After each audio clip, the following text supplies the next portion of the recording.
PSR is ruining the game. It does more harm than good and should be scrapped right now, is a view held by many down there in the comments here on the Benjamin Bloom football channel and just around football fans in general. And some people think I could probably finish my video on PSR right here, right now, just by making that statement. But we'll always try and go a little bit further, and it's no good identifying a problem if you can't identify a solution. So let's try get in there and solve the evils of English football and cure PSR, or at least suggest some ways to try and improve it. And it'll be quite a good cleanse for me as well, because I spend so long talking about the bloody thing and trying to literally explain how it works to football fans, and trying to be sort of a empathetic recipient of their views of something which really, should we be worried about as football fans? Probably not, but we have to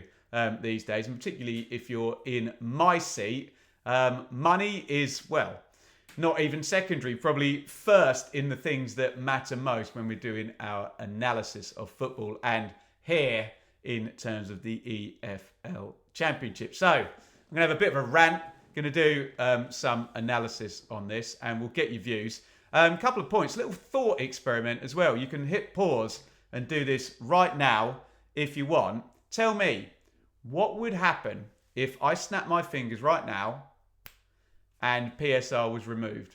What would happen? What would the owners do? Where would the money go? What would happen to transfer fees? What would happen to player wages and agents' fees? And what would happen to clubs over a, say, 3-5 year period? Let me know your thoughts down there in the comments. And just a quick one, whenever we do anything on football finance, you can rest assured someone will go, what about Man City and the 115 and blah, blah, blah, blah. Can you comment about that on a video about Man City and the 115? This is not the time, not the place. We can talk about PSR and the EFL Championship, please, here. And whatever I do, someone will comment that. So yeah, fill your boots. I've probably invited it now, haven't I? So what is it and why is it introduced? Say my 2 pages of notes down here. So PSR came into the EFL in 2016-17, I think a couple of seasons after the Premier League. And in the most simple terms possible, it allows clubs to lose £39 million in the EFL Championship over a 3-year rolling period. So you could lose, say, 10 million one year, 15 million the next year would then take you to 25 million. If you lose more than 14 million on the next year of your rolling limit, you are going to be in for a sanction. Those numbers can go any which way, profit, loss, big loss, as long as for your 3-year rolling period, you're not over 39 million. And by the way, that is a historic number. We are going to be moving to, I think it's 41.5 million. So finally, that number has been adjusted for inflation, given we started off with it in 2016-17. And are you telling me there's been no inflation in football since then? Now, here's the utopian vision of our hearts in the right place. So why do we have PSR? It's to protect competition, financial fair play, and have an even playing field, and protect clubs from financial meltdown, overspending, going bust, crazy, stupid owners, and all those type of things. So that's why it's here. That's what it is in very, very simple terms. Obviously, we'll go into a lot more detail in terms of how it actually works. So we had it introduced in 16-17, which did, to be fair, give the Championship clubs 3 years to get their houses in order. And since then, we've had a handful of clubs who have breached. And the first were Birmingham under Trillion in 18-19. You'll remember a particularly crazy time with Harry Redknapp and a lot of money spent on players, mostly from Brentford, if I remember correctly, and big wages. And Birmingham came cap in hand and were deducted 9 points as the first guilty party there. I think because they came cap in hand and cooperated with the EFL and said, look, your rules, we're about to breach them. I think did they get a point taken off or 2? I can't quite remember. So that was Birmingham in 18-19. Don't get confused. Wigan did get minus 12 in 1920, but that was because they went into administration. Something totally different, but I suppose linked when we talk about bad ownership. Speaking of bad ownership, Mr. Chansiri at Sheffield Wednesday received a 6-point deduction. And we've had this incredible storyline in the Championship where teams were able to sell their stadium to a related third-party company and put that as profit on their balance sheet to avoid PSR sanctions. Of course, Mr. Chansiri did that and put it in the wrong year of his accounts. Got a minus 6-point penalty, and Sheffield Wednesday were relegated. So often a points deduction is alongside relegation. Derby County, they had a 21-point deduction, but again, 12 of those were for administration. And Mr. Morris, who fought the EFL every step of the way, actually was a little bit ahead of the curve. He was the first one really to try and push the amortization process, where you adjust the book value of a football player based on where he is in his contract and depreciation and all of that. They were actually in front, Derby, with that. They just didn't quite have their numbers quite right with a lot of that, and there was a sustained battle between Mel Morris and the EFL, which the EFL didn't relent on over the years, and he threw his cards in, put Derby into administration, took the deduction for that, -9 as well. And even though they were actually pretty competitive for the most part in the season under Rooney and Rossini, Derby were also relegated. Reading then had consecutive deductions in 21-22 and 22-23 of -6. They actually survived the first one, were relegated on the second one. We've had 2 more deductions since, but they weren't PSR related. Wigan -3 in 22-23. Sheffield United -2 in 24-25. So here's one for you. Is it working or not? Well, nobody has breached PSR in the Championship then in 23-24 or 24-25, even though we have had those couple of points deductions for different things. So does that mean it works? I don't know. It's probably a bit of a leap. What do these owners all have in common that have breached? Trillian, Mr. Chansiri, Mr. Morris, and Mr. Dai Young at Reading. I mean, I think what they have in common, and, you know, without getting in trouble for a particular part of the world that a few of them appear to come from in terms of the Far East. Obviously, Mel Morris, very English and Candy Crush and all of that stuff. It's owners that went for it, spent a load of money on Championship football clubs to try and get them promoted to the Premier League, did not succeed, and then fell foul of the laws. And that's where we get into the competition conversation, don't we? Everyone wants an owner to come into their club and have a go and throw money at it. Maybe some of those were more responsible than others, but yeah, it's a very fascinating debate as to at what point these owners go from ambitious to buffoons that breach all the rules. And, you know, particularly in, well, in all of their cases, put the clubs in a fair amount of trouble with that risk. I mean, you can make as many laws as you like. We have them on the road with speed limits and stuff. People will still take risks and break those laws if it suits them in whatever manner. So in terms of competition, we kind of spoke about that was one of the levers of it. No one went bust. Is that something? Does it make the Championship more competitive? I don't know about that. You tell me. I love the Championship. I cover it all the time. But people say to me, Championship's so much more competitive than the Premier League. Is it? Is it? There's more games. There's more chaos. There's probably... one of the chasms is smaller than in the Premier League, but we still have chasms in the Championship. And I suppose that's the next thing we've got to really come on to. Is putting PSR into English football like wearing sunglasses in the cinema. There's nothing inherently wrong with sunglasses. They will protect your eyes from sunlight. But if you're in a room where sunlight doesn't get in, then they're essentially not fit for purpose, pointless, and they're not going to do anything.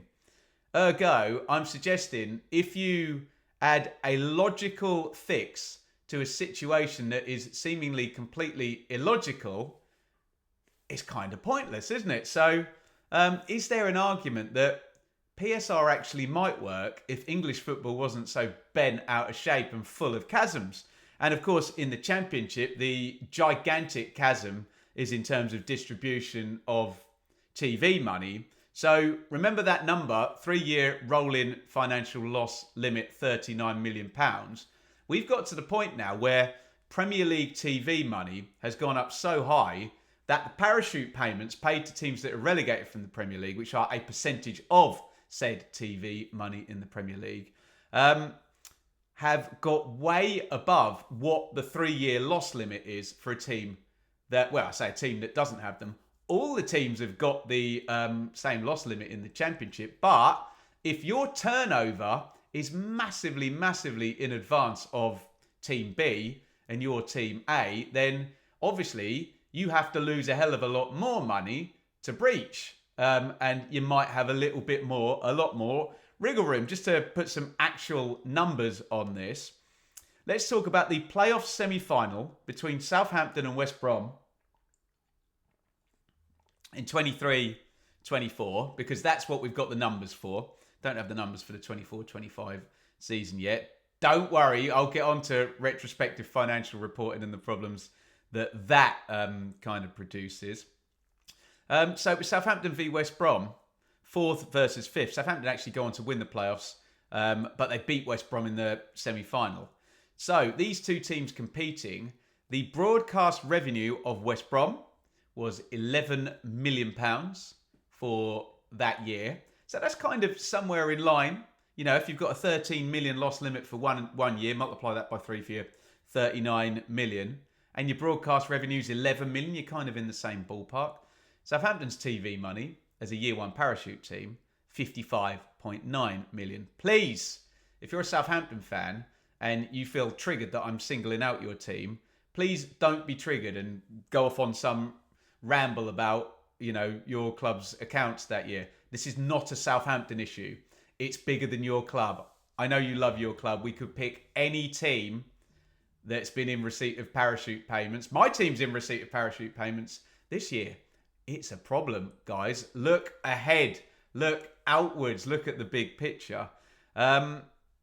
So that's the big chasm in the Championship. We'll talk a bit later about the Premier League, where there are 2 separate chasms as well. We only really have one in the Championship. So I suppose maybe going back to my question, in terms of chasms and the level of competition, maybe that does make the Championship more competitive than the Premier League. Is it perfect? Absolutely not. So I think what I'm saying is, if you've got this financial based rule based on losses, but 3 of your teams are going to turn over massively, massively more money than the others, kind of makes the rule a little bit of an ass, doesn't it? And I mean, the only problem with me saying, could you adjust for clubs' individual circumstances, is that, well, surely if those clubs have more turnover, they should be allowed to lose more money, which would, you know, make Southampton maybe even further ahead than West Brom. If you flip it the other way and say parachute teams can lose less money, then does that make things a problem in the Premier League? And could West Brom lose more money? Well, then are we going to get gambling owners and clubs at risk? Dearie me. It's almost like if you fix the actual problem, then the laws might actually work. So that's the first big thing, the wearing sunglasses in the cinema, that doesn't really matter what the rule is. It's the actual distribution of money that's the real big problem, the fact that we have a Premier League and an EFL. The next thing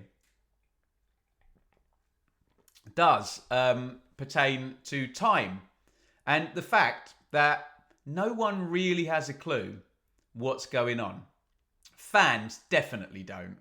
I guess chief execs and finance officers at individual clubs know exactly what's going on at their clubs, and they have an idea, I guess, on other clubs. The EFL have some kind of idea, but the big problem here is that clubs report retrospectively. So I'll use Southampton again because I literally Googled their accounts earlier. So Southampton beat Leeds in the playoff final on the 26th of May 2024. And that's the latest game in Championship football. They then submit their accounts for that year 306 days later on the 28th of March 2025. So not only are you talking about a 3-year historic limit, but add a year on to that because we don't report the financial information until a year afterwards. So, for example, that 3-year period for Southampton would be, the last year would be 23-24, then 22-23, and then 21-22. So things that were happening in June of 2021 are a PSR issue reported in the 28th of March 2025, some 4 years later.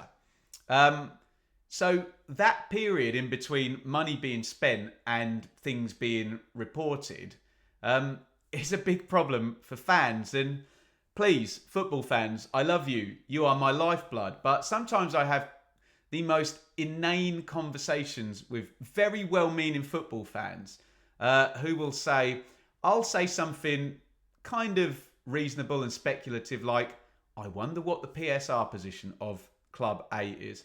And someone will come back and say, oh, don't worry, Ben, we're fine. The owner said that sponsorship revenues were up last year. To which I say, okay, what are the numbers, please? Because does that mean that it's going to be over or under the minus 39 million 3-year rolling loss limit? And the truth is that fans love their clubs and they want the best for their clubs. And fans defend their clubs. And I get it. But if your defence of a club is surrounding a figure that you don't know and that won't be reported for another year, and you're palming that off to me as a fact, all I'm going to say is, what's the figure? And please just have the humility to say, I don't know. And the other thing I get as well is, people obsess about transfer fees. So someone will say to me, oh, don't worry, Ben, the PSR position's absolutely fine because of this transfer. To which I would then argue, okay, how much was that transfer fee that I've just Googled that's undisclosed? Oh, it was £13 million. What's your source? The Daily Mirror. And then I'll say, okay, and how is that fee payment structured between the two clubs? What's coming in each year? The conversation normally goes pretty silent then. So all I'm saying is that I'm really not having a pop at football fans, and I'm going to use the word ignorant in the truest sense, because I'm ignorant of it as well, because I don't know what the numbers are. I am ignorant of that information. I do not know. Therefore, it is very hard in real time to have a sensible conversation about this. You do get the clubs reporting to the EFL with their benchmark figures at the start of each year.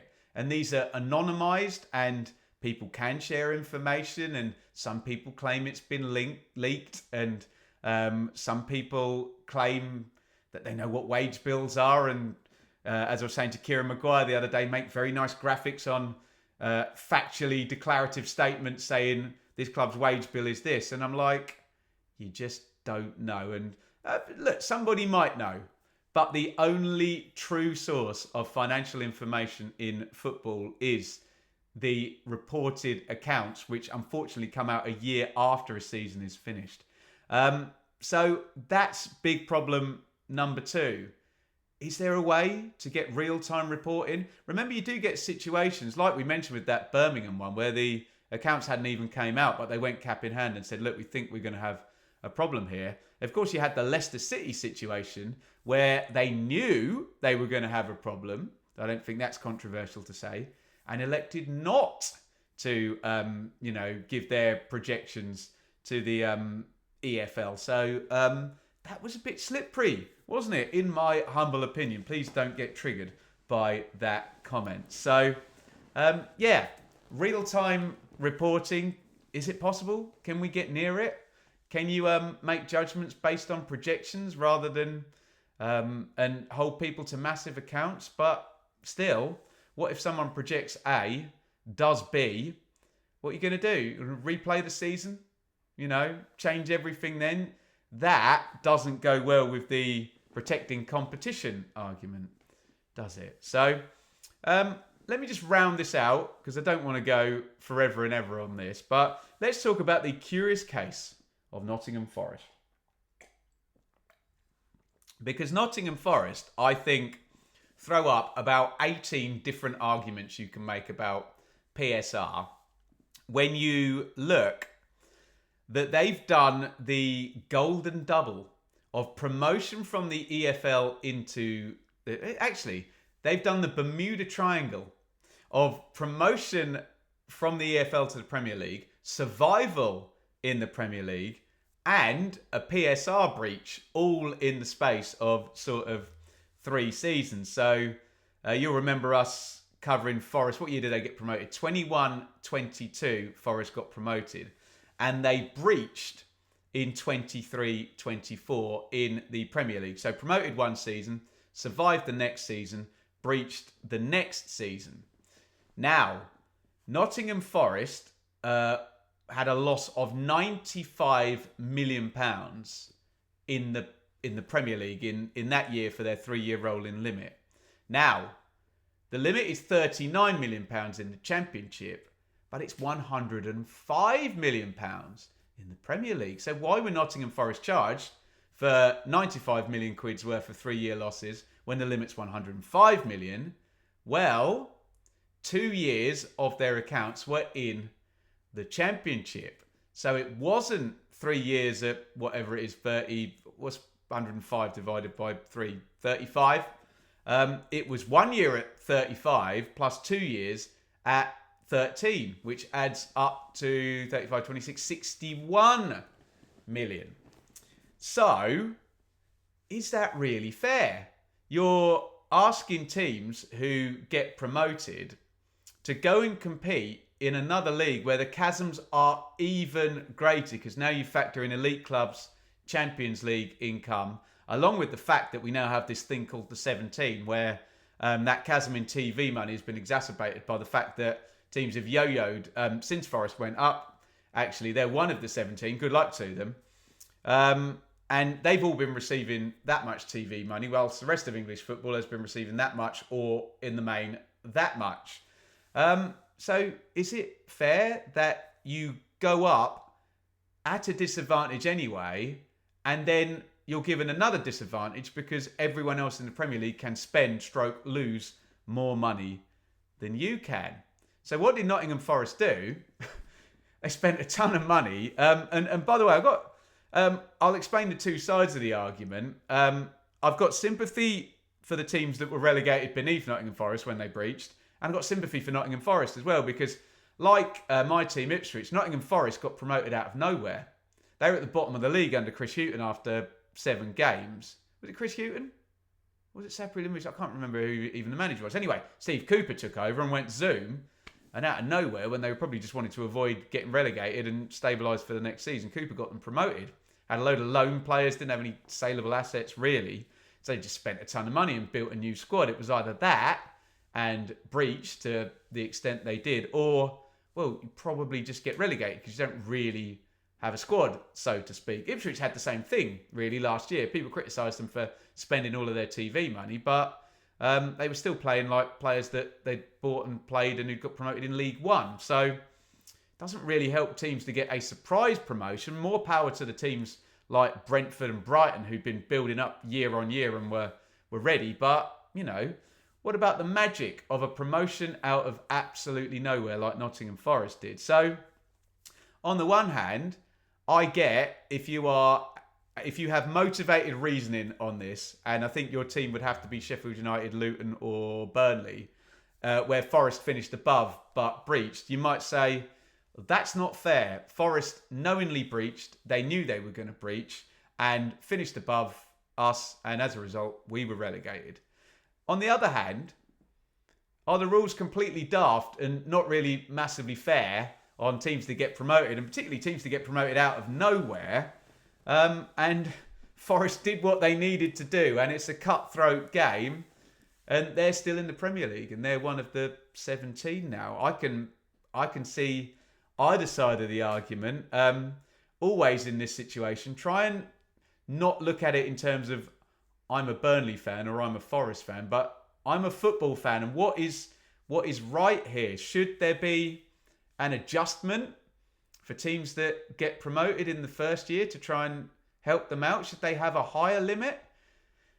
I'm sure that would go over well with the teams like Aston Villa and Newcastle, who are the other side of a chasm beneath the elite clubs who have absolutely massive turnovers. And yes, some of them built up over decades in terms of attendance and commercials and that golden pot of Champions League money, which completely blows parachute money out of the water when we're talking from an EFL position. But yeah, could you do anything different there? So my God, let's conclude here. Is PSR doing more harm than good? I suspect it is. Is that PSR's fault, or is that my wearing sunglasses in the cinema analogy? Is PSR actually a good system applied to a completely stupid framework in English football? Is it a bit like me playing shop with my gorgeous angel 3-year-old daughter Enid and trying to explain to her how tax works when she's handing over her coins?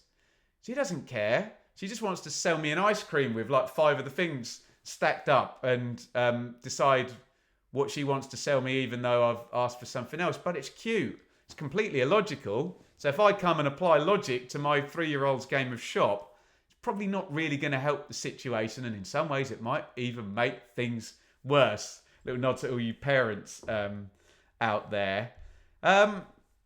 We spoke about why it was brought in. Does it make things more competitive? No. Does it do the opposite? Well, I don't know if it does the opposite, but if you do me a razor, does PSR make things more competitive or less competitive? I'm going to go with less if it's a binary option, whether that's the right thing to do. Does it stop financial meltdown? Maybe it helps a little bit. Nobody's gone under. The EFL pushed hard on Die Young at Reading, didn't they? Did that work? Did that help the PSR framework? You know, would Reading have been in a worse position without it? And the real-time reporting and the time lag on all of this, which is just a massive drag, isn't it? Can that be flipped around? And then, as I finish with the curious case of Nottingham Forest, is the best way to just breach it, take the punishment? Do the punishments even work? Spoken a lot about Leicester in the Championship this year, where I'm sure the Leicester fans would take a points deduction all day long over a limit on what they could spend on salaries or some kind of soft transfer embargo. So that's my take, that PSR doesn't work, is doing more harm than good, but it might not actually be PSR's fault. It might be the ridiculous chasms we have in English football, the uneven distribution, and the fact that we have an EFL and a Premier League that are at odds with each other and cannot agree on anything. Therefore, you are never going to get support from the haves for the have-nots to have a little bit more. I said at the start of the video, and we'll frame this through the Championship, what would happen if PSR was scrapped when I snapped my fingers? I think we know what would happen. There are a lot of rich owners in the Championship. Look at Bet365 at Stoke. Look at Knighthead at Birmingham. They're all into the 100 millions of money. Mr. Illichali at Hull. Even the hedge fund, the pension fund that owns my club, Ipswich and Game Changer. I would suspect everyone would say, oh, rolling start. I've got 1 year to gamble and get this right before the people who've really got a load of money can leverage over me. Everyone would just spend a ton of money. The Championship transfer record would get broken 50 times. There'd be a massive risk. 3 teams would get promoted. Lots of teams wouldn't. And probably in a couple of years, a few of those teams would be in a lot of trouble, cascading down the divisions. And a few owners would gamble and fail. Because that's what happens when people gamble. Some people win some of the time. Some people don't. Some people lose all of the time, and it's a very, very big problem. And when these people are football owners, then the effect of that gambling and losing is on the club and you lot, the fans of said club. So that would be my take on what would happen. Let me know your thoughts in the comments. It's been a long rant, a long ramble on PSR. Get your views in. Try and stay calm. Try and talk to me about facts and figures and numbers and solutions over problems. You can have a rant if you want. That's fine. But we've got some really smart people comment on this channel. Far smarter than me. I'd love to hear from them. Speaking of people who are far smarter than me, click up there and have a look at my chat with Mr. Kieran Maguire from The Price of Football. If you're interested in this type of thing, and if you want something a bit lighter, click there and listen to me ranking all of the new Championship home shirts that have been released so far. PSR in the bin, everyone.